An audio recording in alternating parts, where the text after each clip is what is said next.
The way that we type our documents using the keyboard is so deeply rooted within us that switching to a different experience, regardless of how good and productive it may be, can be challenging. So in this video, we are going to explore some of the more advanced prediction settings that would help us to manage this transition in the best possible way.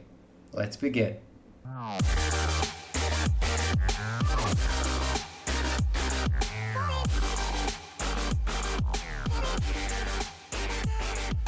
So before we begin, we need to make sure that we have Lightkey's control center opened.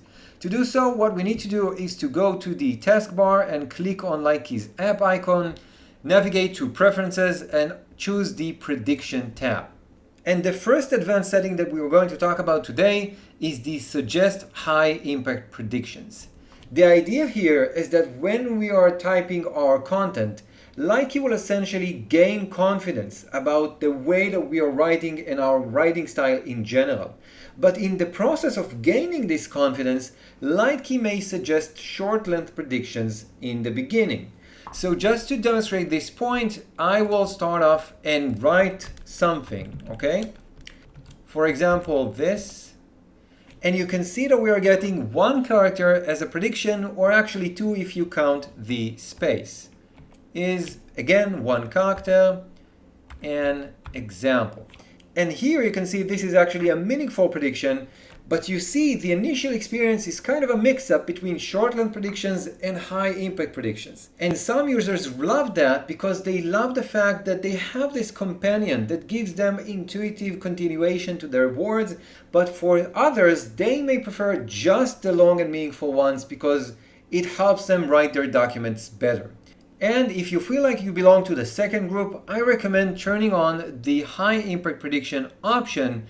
And in this case, if we will start off and write our content again, you will see that Lightkey won't offer any short length predictions, but only the longer ones. However, it's important to note that as Lightkey learns your writing style, it will deliver longer and longer predictions over time, making you more productive as it will gain more confidence about your specific writing style. And by the way, if you want to learn more about how to accelerate this learning curve that Lightkey will learn your style faster, you can check out the video about importing your own content into Lightkey. The next thing that we are going to talk about is real-time corrections. And the way that it works is that as I'm making my spelling mistakes, for example, I don't know how to spell the word bureaucracy, so for the sake of example, I will throw something, and you can see that although I've made a lot of mistakes, Lightkey will provide with the right correction.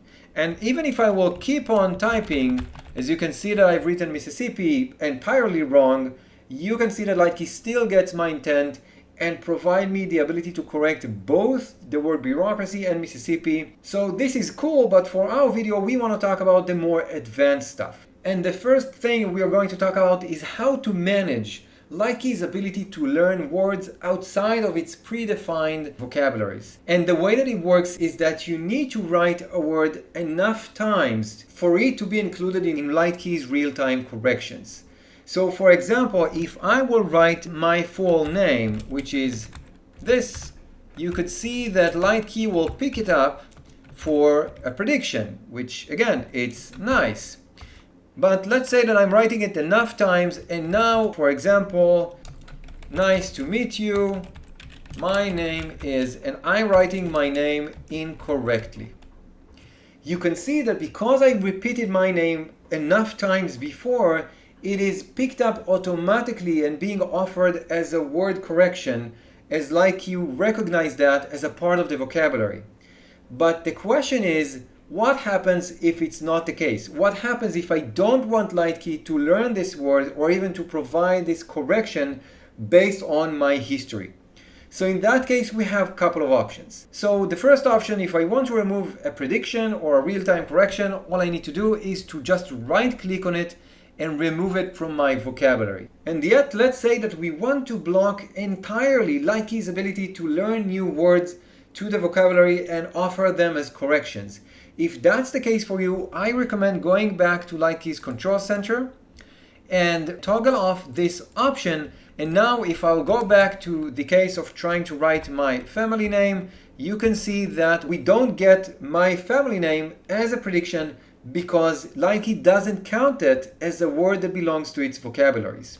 And yet, if you do want Lightkey to learn new words, but you wanted to do that more conservatively, I recommend going to the middle option, which again, if we go back to Lightkey's control center, I recommend keeping this on and increase the threshold of adding new words and phrases to the vocabulary, which essentially means that instead of either not learning anything or surgically trying to remove the things that I don't like, Lightkey will just be more conservative, as it will need lots of confirmations to finally conclude that some words do belong to your vocabulary.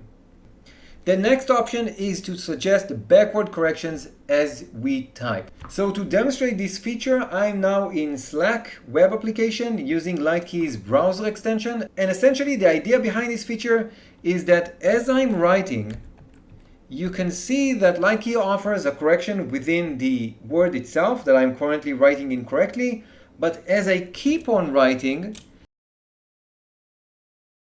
I've written multiple words incorrectly, either grammatically or in terms of spelling, and Lightkey is able to understand what my intent was, and by just hitting the tab key, I can correct the entire sentence. However, in some cases, you may want to reduce this window just to the current word, and if this is the case, you need to go back to Lightkey's control center and just turn this setting off. And by doing so, you would get word corrections just to the word itself. And if you keep on typing, you will see that you won't get, backward corrections as you're writing your content. Okay, so in the last setting for today's video, we will talk about Lightkey's ability to detect your writing style and suggest corrections that better align with it. And the idea behind this setting is that if, for example, I write, I loving using third-party applications, okay, and I will write that again, I love using third-party applications, and let's write it again. And let's say now in some other email, I'm writing, just wanted to say that I love using third-party applications. So although in terms of spelling and grammar, this sentence is correct, Lightkey detects that there is some form of misalignment with my own personal writing style, to the point in which it feels confident to offer this as a correction, although this written sentence is valid. And so again, as always, all we need to do is to accept that using the tab key. Okay, so this is pretty much it for this video. Let me know in the comment section, what do you think will help you the most in managing your own transition into Lightkey's predictive typing experience? And make sure to subscribe and stick around for more videos to get the latest updates about our predictive typing technology. See you in the next video. Bye bye.